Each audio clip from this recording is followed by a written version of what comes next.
தமிழ்நாடோட பணக்கார வேட்பாளர் யாரு தெரியுமா? அவங்களுக்கு கோடிக்கணக்கான சொத்து இருக்குன்னு சொன்னா நீங்க நம்புவீங்களா? அதிமுக கட்சியில வேட்பாளரா நிக்கிற டாக்டர் லீமா ரோஸ் அவர்களோட சொத்து மதிப்பு வெளியே வந்ததுக்கு அப்புறம் தான் இவங்க தான் தி ரிச்சஸ்ட் கேண்டிடேட்னு தெரிய வந்துச்சு. அப்ப யார் இந்த லீமா ரோஸ்? இவங்க பின்னணி என்ன? அதுதான் இந்த வீடியோல பார்க்க போறோம்.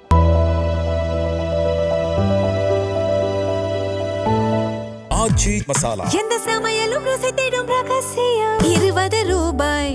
ராம்நாத் டிஸ்ட்ரிக்ட்ல ஒரு கவர்மெண்ட் ஸ்கூல்ல தான் அவங்களோட கல்லூரி படிப்பு இருந்திருக்கு. அவங்களோட அப்பா அம்மான்னு எடுத்துக்கிட்டிங்கன்னா எங்க அப்பாவை பத்தி தான் முக்கியமா பேசி ஆகணும். ஏன்னா எல்லா இடத்துலையுமே அவங்க அப்பாவை பத்தி தான் மென்ஷன் பண்ணியிருக்காங்க. என்ன சொல்லியிருக்காங்கன்னா, சின்ன வயசுல இருந்தே அவர் சொல்லி கொடுத்த விஷயம் தான் இந்த நிமிஷம் வரைக்கும் நான் ஃபாலோ பண்ணிட்டு இருக்கேன். என் வாழ்க்கையில நான் இவ்வளவு தூரம் சாதிச்சதா இருந்தாலும், இவ்வளவு நல்ல விஷயங்கள் பண்றதா இருந்தாலும், அது எல்லாமே அவர் சொல்லி கொடுத்த விஷயம் தான். அப்படி அவங்க என்ன நல்ல விஷயங்கள் பண்ணியிருக்காங்கிறத நம்ம வழியா பார்ப்போம். அதுக்கு முன்னாடி அவங்க என்னென்ன படிப்பு முடிச்சிருக்காங்கன்னு தெரிஞ்சா நீங்க அசந்து போயிருவீங்க. ஃபர்ஸ்ட் காலேஜ்ல BA பிசினஸ் அட்மினிஸ்ட்ரேஷன் முடிச்சிருக்காங்க. அதுக்கப்புறம் degree of doctor of social works in academy of universal global peace 2014 அது முடிச்சிருக்காங்க. Degree of doctor of letters for brilliant entrepreneurship in social empowerment in international Tamil university. அடுத்து honorary doctor of humanitary science by the Yacker international university Italy. இது எல்லாமே அவங்க வாங்கின பட்டம் தான். அப்பா சொல்லி கொடுத்த மாதிரியே சின்ன வயசுல இருந்து சமூக சேவைகள் செய்ய ஆரம்பிச்சாங்க. அவங்க டிகிரி டாக்டரேட் எல்லாமே இதுல தான் முடிச்சிருக்காங்க. இவ்வளவு எல்லாமே பண்ணிக்கிட்டு இருந்தாலும் ஒரு கரெக்டான இடத்துக்கு போய் சேர்ந்தா தானே நமக்கு அது முழுசா பண்ண முடியும். அப்படிதான் உங்களுக்கு திருமணம் ஆகுது. நமக்கு லாட்ரி மார்டின்னு சொன்னா அவரை நல்லாவே தெரியும். அப்படிதான் லாட்ரி மார்டின் கூட லீமா ரோஸ்க்கு திருமணம் ஆகுது. லாட்ரி மார்டின் எவ்வளவு பெரிய ஒரு பிசினஸ் மேக்னெட்னு நமக்கு எல்லாருக்குமே தெரியும்.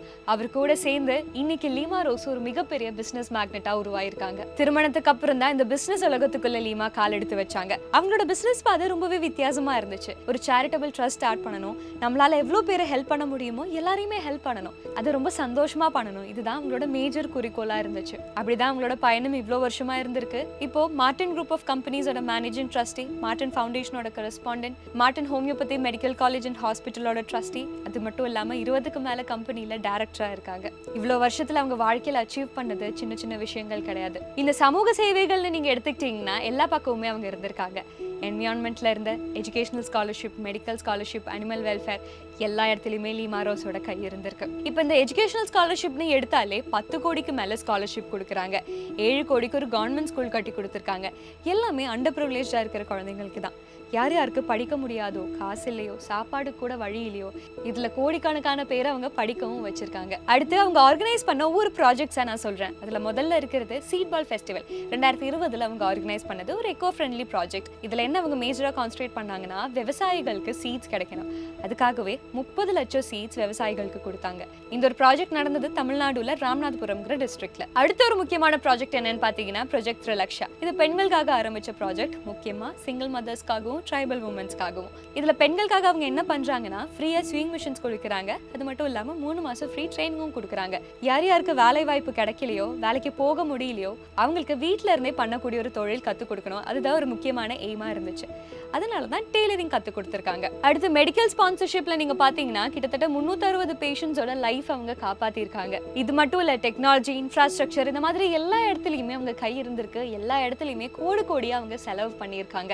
இனிமே நமக்கெல்லாம் வாழ்க்கை இல்லைன்னு நினைச்சிட்டு இருக்கிற மக்களுக்கு ஒரு மிகப்பெரிய வாழ்க்கை கொடுத்துருக்காங்க லீமா ரோஸ். அப்படிதான் 2022 அவங்களுக்கு பெஸ்ட் உமன் ஆண்டர்பிரினர் அவார்ட் கிடைச்சது. இப்போ ஆயுஷ் தமிழ்நாடு மெடிக்கல் காலேஜோட அசோசியேட்டா இருக்காங்க. இன்டர்நேஷனல் ராட்டரியோட ஃபவுண்டேஷன் சர்க்கிள் மெம்பரா இருக்காங்க. ஒரு மல்டி டாஸ்கிங் உமன். மல்டி டாஸ்கிங்னு சொல்லும்போது அவங்க சோஷியல் ஒர்க்ஸோ பிசினஸ் ஹேண்டில் பண்றது மட்டும் கிடையாது. ஒரு 20 வருஷமா அவங்க அரசியலையும் பயணிச்சுட்டு இருக்காங்க. ஏன்னா இப்பதானே அதிமுக கட்சியில அவங்க சேர்ந்திருக்காங்கன்னு நீங்க பாத்தீங்கன்னா இல்ல, ஒரு 15 வருஷமா இந்திய ஜனநாயக கட்சியில அவங்க பயணிச்சு வந்திருந்தாங்க. இந்திய ஜனநாயக கட்சியோட இணை பொது செயலாளராக தான் அவங்க இருந்திருக்காங்க. இப்ப 15 வருஷம் அவங்க அந்த கட்சியில டிராவல் பண்ணி எதுக்கு அதிமுக கட்சியில ஜாயின் பண்ணாங்கன்னு நீங்க கேட்டீங்கன்னா, அந்த கட்சியில இருந்து வெளியே வந்த சமயத்துல அவங்க என்ன சொன்னாங்கன்னா, எனக்கு அங்க வாய்ப்பு கிடைக்கல, சரியான அங்கீகாரம் கிடைக்கல, எனக்கு அங்க ரெஸ்பெக்ட் இல்ல, அதனாலதான் நான் அந்த கட்சியில இருந்து வெளியே வந்தேன்னு அவங்க சொல்லியிருந்தாங்க. அப்படி 2026 தேர்தல் நெருங்கி வரும்போது தான் February 17 அவங்க அதிமுக கட்சியில இணையறாங்க. இந்த நியூஸ் வெளியே வந்ததோட ஒரு மிகப்பெரிய விமர்சனம் அவங்க மேல இருந்துச்சு. ஏன்னா எலெக்ஷன் வேற நெருங்கி வந்துருச்சு, இப்ப போய் அவங்க கட்சியில ஜாயின் பண்றாங்க, இதுல என்ன யூஸ் இருக்குன்னு இந்த மாதிரி நிறைய விமர்சனங்கள் இருந்துச்சு.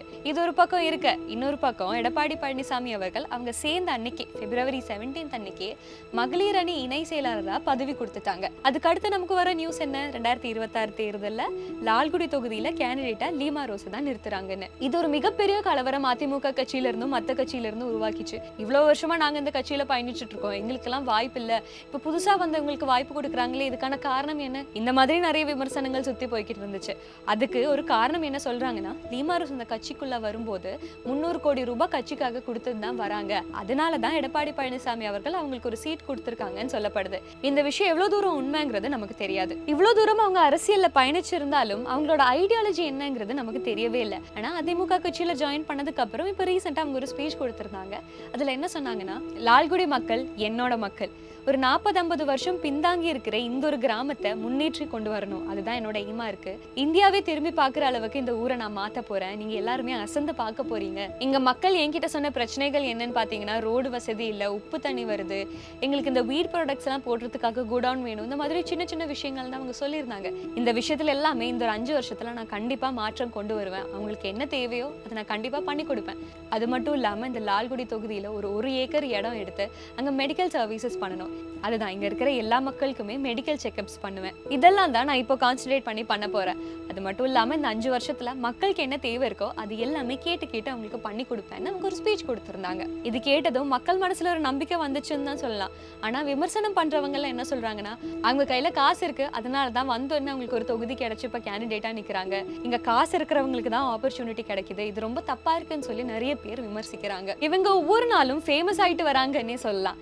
இப்போ கேண்டிடேட் லிஸ்ட் வெளியே வந்து சொத்து மதிப்பு வெளியே வந்ததோட இவங்க தான் ரிச்சஸ்ட் கேண்டிடேட்னு தெரிய வந்துச்சு. இப்போ இவங்களோட சொத்து மதிப்பு எவ்வளோன்னு தெரிய வேணாமா? சொல்றேன். லீமா ரோஸோட அசையும் சொத்து நீங்க பாத்தீங்கன்னா 139 crore, அசையா சொத்து 909.94 crore. போன ஃபினான்ஷியல் இயர் மட்டுமே அவங்க சம்பாதிச்சது 9 கோடி ரூபாய். இப்போ உங்க கையில வச்சிருக்கிற அமௌண்ட் எவ்வளோன்னு பாத்தீங்கன்னா 5 லட்சம் ரூபாய் தான். அது மட்டும் இல்லாம 19,233 கிராமுக்கு தங்கம் கையில வச்சிருக்காங்க. அது மட்டும் இல்லாம 1.31 லட்சம் கிராம் வெள்ளி வச்சிருக்காங்க. 1217 கேரட்டுக்கு வைரம் வச்சிருக்காங்க.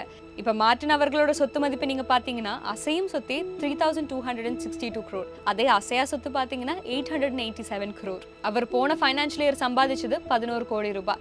இப்ப கையில வச்சிருக்கிற அமௌண்ட் பாத்தீங்கன்னா 56 லட்சம் ரூபாய். இப்ப இருக்கிற டேட்டா வச்சு லீமா ரோஸோட மொத்த சொத்து மதிப்பு நீங்க பாத்தீங்கன்னா 1000 கோடிக்கு மேல வரும். அப்படி கோடியா சம்பாதிக்கிற ஒரு பிசினஸ் மேக்னெட். ஆனா அதே சமயம் அவ்வளவு தூரம் சோஷியல் சர்வீஸ் பண்றவங்க இன்னைக்கு எலெக்ஷன்ல கேண்டிடேட்டா நிக்கிறாங்க. இவங்க நமக்காக என்ன பண்ணுவாங்க? லால்குடி மக்களுக்காக ஏதாச்சும் பண்ணுவாங்களா? மக்களோட தேவைக்காக ஏதாச்சும் பண்ணுவாங்களா? இந்த மாதிரி ஒரு ஆர்வம் எல்லாரும் மனசுலயும் இருக்கு இல்லையா? இதுக்கு விமர்சிக்கிறவங்களும் சப்போர்ட் பண்றவங்களும் இருக்காங்க. சப்போர்ட் பண்றவங்க என்ன சொல்றாங்கன்னா, இவ்வளவு தூரம் நல்ல விஷயங்கள் அவங்க பண்ணியிருக்காங்களே, யாரு என்னன்னு பார்க்காம கூட பண்ணியிருக்காங்க, அப்போ கண்டிப்பா அவங்க ஒரு கேண்டிடேட்டா நின்னா அந்த தொகுதி மக்களுக்கு அது ஒரு பிளஸ் தான், அவங்க கண்டிப்பா நல்ல விஷயங்கள் பண்ணுவாங்கிற நம்பிக்கை எனக்கு இருக்குன்னு சொல்லி நிறைய பேர் சொல்லியிருக்காங்க. இப்போ விமர்சிக்கிறவங்க என்ன சொல்றாங்க? காசு இருக்கிறதுனால அவங்க எலெக்ஷனுக்கு வந்துட்டாங்க, அவங்க சூப்பரா ஜெயிச்சுட்டு போயிடுவாங்கன்னு சொல்லி விமர்சிக்கிறாங்க. இப்போ இந்த மாதிரி விஷயங்கள் எல்லாமே லீமா ரோஸ் எப்படி எடுத்துக்கிறாங்க தெரியுமா? விமர்சிக்கிறவங்க அது பண்ணிக்கிட்டே தான் இருப்பாங்க. நம்மளை பத்தி தப்பா பேசணும்னா அவங்க பேசிக்கிட்டே தான் இருப்பாங்க. ஆனா நம்ம பண்ண வேண்டிய வேலையை நம்ம கரெக்டா பண்ணணும். அது நானும் என்னோட கணவரும் என்னோட குழந்தைங்களும் எல்லாருமே அதுதான் ஃபாலோ பண்றோம். இப்போ நான் ஒரு பார்ட்டி, என்னோட மகன் ஒரு பார்ட்டி, என்னோட மருமகன் ஒரு பார்ட்டியா இருந்தாலும் நாங்க எல்லாருமே ஃபாலோ பண்ற ஒரே ஒரு விஷயம் இருக்கு. நம்ம என்ன பண்ணாலும் அது 100% கொடுத்து பண்ணணும். இதுதான் லீமா ரோஸோட வாழ்க்கை பயணம். இவங்க லால்குடி தொகுதியில ஜெயிப்பாங்கன்னு நீங்க நினைக்கிறீங்களா? இவங்களோட சோஷியல் சர்வீஸ் பத்தி நீங்க என்ன நினைக்கிறீங்க? இதெல்லாமே கமெண்ட்ஸ்ல வந்து ஷேர் பண்ணுங்க.